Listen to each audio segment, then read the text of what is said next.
Bonjour chers internautes et merci de nous avoir choisis. Nous, c'est la presse de l'église Liloba Nzambe qui est dirigée par sa grandeur, le prophète Condé Polo Dominique. Mukula lelo to beta masoloni. Mukula lelo to pana bino kola ki sabino témoignage et artiste comédienne maman 7e bagarre. Ensemble avec vous, nous allons découvrir ces témoignages et revenir après. Merci.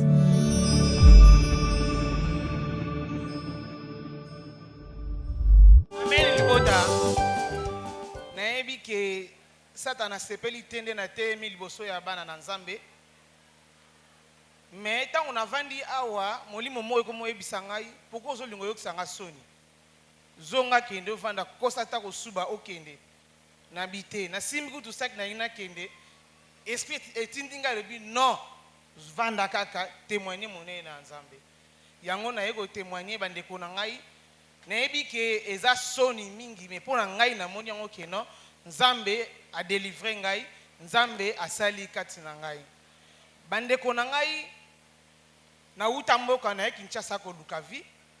Ndenge mutu nyoso aya ko lukavi. Na sali 20 ans na Kinshasa. Depuis na ya 20 ans na Kinshasa eloko moko malonga na sala te nyoso kaka mabe o epesa Nzambe lokumu te. Ba église nyoso na banda ko tambola babande ko benga na ngai. Bande ko na nga boko yeba le pourquoi bando benga na nga na ba église nyonso. So ina sali 5 fois, 6 fois, 7e fois faut mo kolo église abenga sanga na bureau alo balanga ko yaka sus na etonga na ngai te. Na 2019 awa ndeko na ngai abi na ngai ya mirei. Ndingo komo vana ndako boye malamu te. En tout cas, sala tout o bana ko sambe na liloba. Ngabilonga ba disoso pampamba. Nde na vandi bomabe abi te banda ko sambela penza na yepe na liloba na komi ko sambela na zoya kape koye ko la banzembo na zoya kozwa lipamboli ka ndenge wana me mukolo oyo nga na kutana kina prophète Condé Polo Dominique onga na benga ka papa bande ko na nga na ye liboso ya prophète Condé Polo Dominique papa na ngai na ina kende atalinga lobi zela na sa motema ngabi azisi nga suni na sina mamba lobi wana sa motema na nga kola limbisa ngai na bimili banda na vandi na ye kozonga su prophète abengi nga alobi bozongtsela nga mwana mwasi wana na koti na kati bandeko na nga makambo prophète alobaki na ngai ko banda nazalaki na 4 mois na libumu ya mama na ngai ti na kombo mama mobimba en tout cas mutu ayebi makambo wana azati ni bandeko na nga mutu ayebi yango azati na ebisi bino tango mama na nga na papa na nga bakufaki na lela bongo te na bandi matanga na leli prophète bazotika ta zoloba na ngai kaka bandeko na nga na sali matanga na keti na bureau ya mama papa lobi na nga esili kende pa ya mama apesa yoji en tout cas mama talinga boye nazoloba ta te ke non papa lobi opesa nga ji nazolela kaka nini loba nazoloba te nazolela kaka mama lobi na nga na suka zala na kimia eloko papa lobaki na nga o na bandeko le na tika te ezalaki eloko moko ya pasi mingi mais na suka na papa lobi na ngai oza na basi 6 bana basi 6 o balanda ko na sima bazana bilamba na yo mais kolo akosala na bi bon kolo akosala pe kaka na zongi na ndako mama ebisinga zonga ndako zwa kimia tango na zongi na ndako na komi na ndako na ngai na ndako yango nazoloba eza ndako teke navandaka na mobali te na ndako nazoloba tanke nazalaki mobali nazalaki lesbienne nazovanda na mwasi na nga na ndako kolo alimbisa ngai mwasi nazovanda ne na ndako na ye na betele lisolo te abisinga sheri ya kolia ngabi na nzala te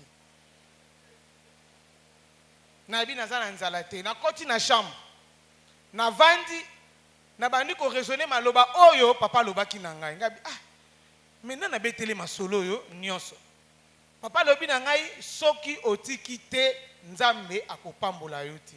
mais ayebi singa te ke no tika ki via ki lesbienne tout ça bo atangeli nga yango te abi tika mabe ozosala tango alobi na nga bongo tango na vandi na ndako na raisonner nyonso wana ngai bi te il faut na loba vérité pa ya papa ke non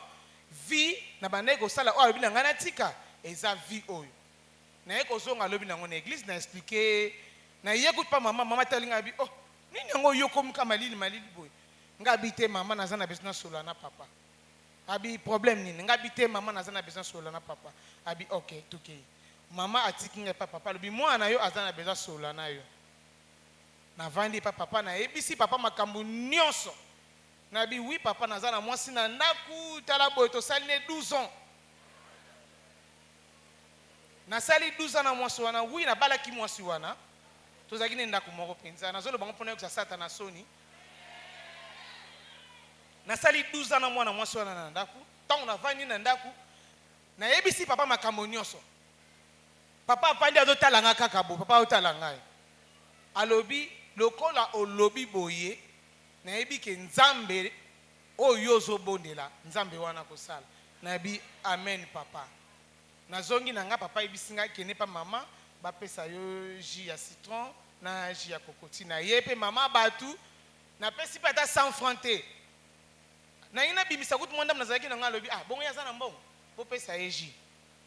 ngabi amen kola kuma nazongi na ngai ndako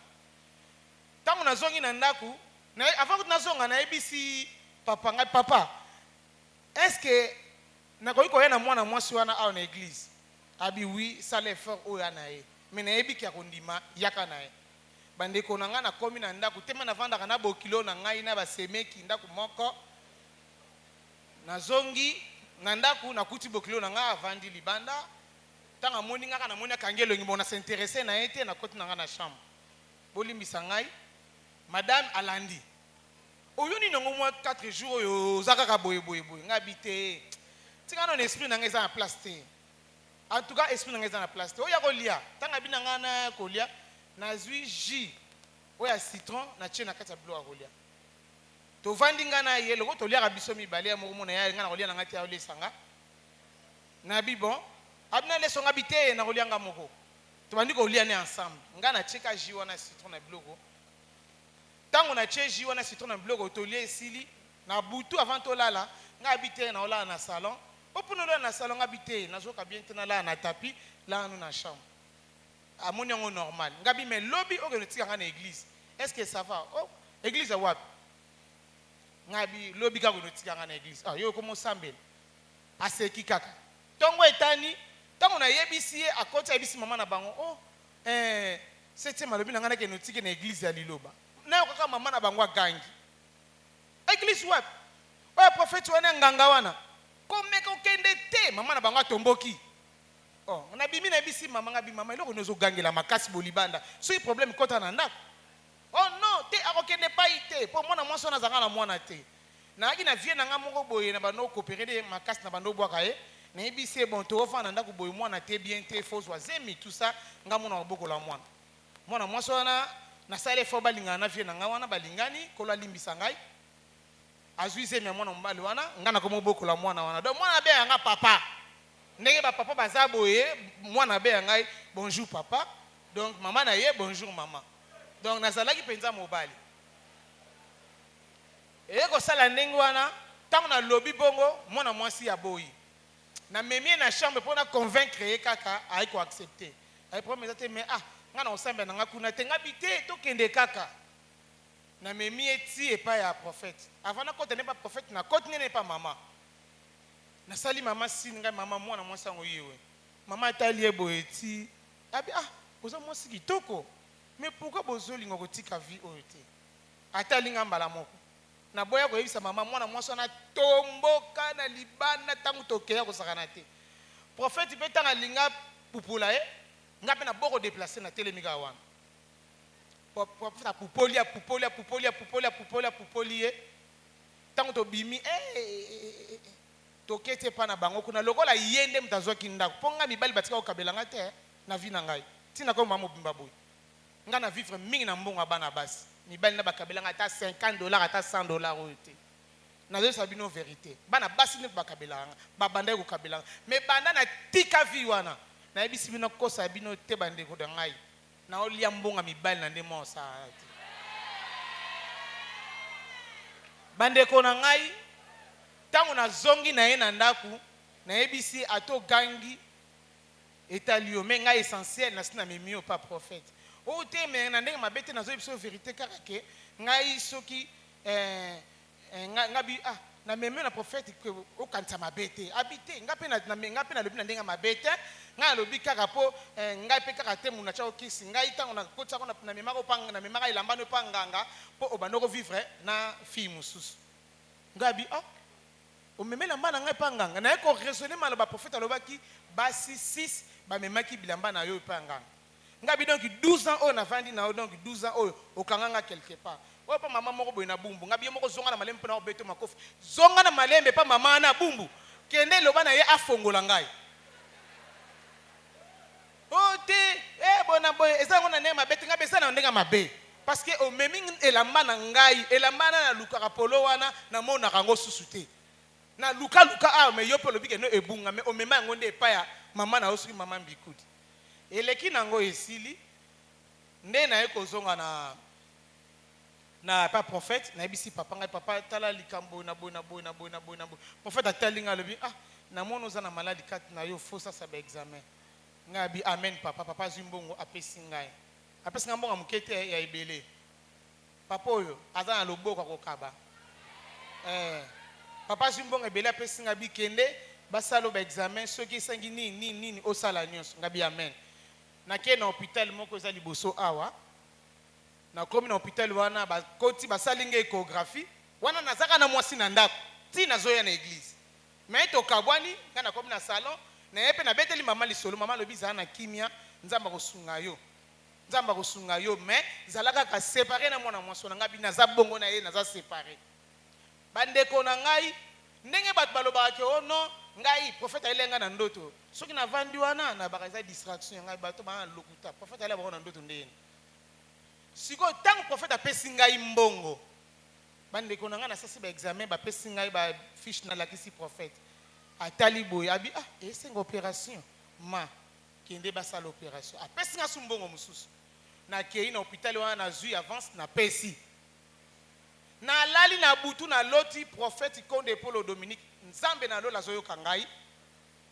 na tia photo ya papa na mire na ngai na mire na biso ya chambre pona longola ngo siko ikomi na ndako na ngamo na tia photo wana tango na koti na ndoto siko na olota na moni na ke bisika mona ke ko se soulager na bima na mikanda na ngai prophète achenga loboko boya alebi pesa nga mikanda na prophète aziba document wana hôpital akati yango na sutuki 3h du matin ngabi akatanga ba document ndeni yem da pesi nga mbongo basala ngo opération ngabi bon tongo etani espèce linga ngabi non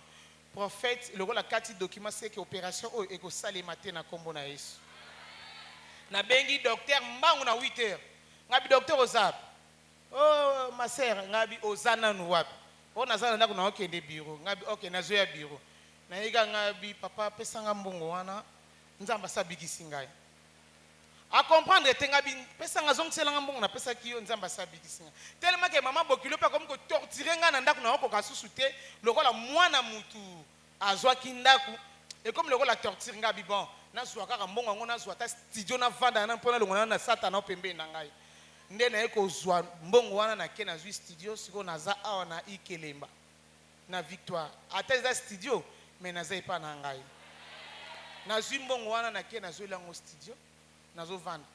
na écoute na ABC basali ngabi bochela ngai lipamboli na studio na ngai babi problème te semaine to banda yango na ekota to la monnaie na nzambe bandeko na ngai oya za na vie wana en tout cas atika yango boyebi le pourquoi na lobai ke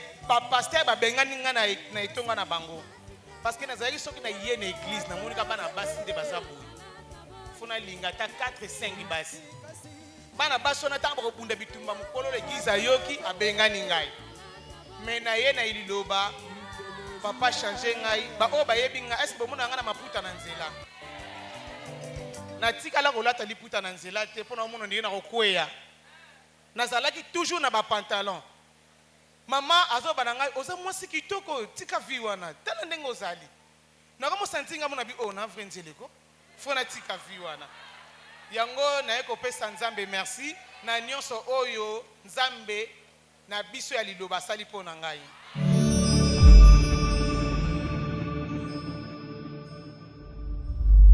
Merci mingi bandeko balanzi nakanisi ete témoignage oyo bisika nyonso mizwami bino bolandi yango pe na bokebi nyonso bandeko ndeko na biso wana kolobaka pasteur wana kolobaka que prophète Konde abengaki 7e bagarre na molonga nini ayebaya apambolaki bango mais eza lokuta mosali moko te ya nzambe akoki kopambola eloko ya bongo ye kuta azali contre mabe susi ne ezali tobongola mitema toza bato ya masumu mais importance na ye ou bien eloko nzambe atinda ye kati na biso eza kokimisa biso na mabe kotalisa biso mabe ezali nini malamu ezali nini bandeko totika ko interpréter totika ko diffamer totika ko balola message bolandi bilo moko témoignage ya maman 7e bagarre prophète Konde te muta benga ki maman 7e bagarre oya na liloba o témoigner non mais à travers ndenga yoka misala liloba ba témoignage ya liloba ye moko loba ki te na ko kende na église wana nzambe wana pe asalela ngai elo nzambe asaleli makambo bomba maki aye ko yebango nde wana lobaki non na kobomba boye te na ko telema liboso bandeko na ngai na ko témoigner yango ay ko témoigner mais mawana bato ba ko lobaki prophète Konde mutabengisa ki bango pambola libala to loba o ezali bosolo to longola lokuta Congo eza na posa de développement et non distraction to longwana ba koka jambe na mensonge na ko salir basala nzambe maman 7e bagarre prophète Konde abengisa ki ye baya elongo na mwasi na ye o bazaki na relation ki lesbianisme baya netonga asolola na bango mibale apesa bango lipamboli abondela mpona bango milimo wana ezalaki wana ebima susi ya prophète Konde ezalaki ne bongo mawana yo ozotambola mpona kosalir basala ya nzambe kasi kanda na nzambe eleki kanda ya nyonso mpona ngai nakei na ngai mais natindi bino bopartage connexion bisika bopartage lien bisika nyonso bizwami bino abonnez-vous massivement sur notre chaîne Église Liloba na Nzambe officielle. Notre travail est de vous informer à temps réel. Quant à moi, je vous retrouve prochainement sur la même chaîne. Un grand merci à sa grandeur, le prophète Konde Polo Dominique, qui est le père spirituel et fondateur de l'église Liloba na Nzambe, ainsi qu'à sa chère épouse. Mes respects à vous, au revoir et à très bientôt.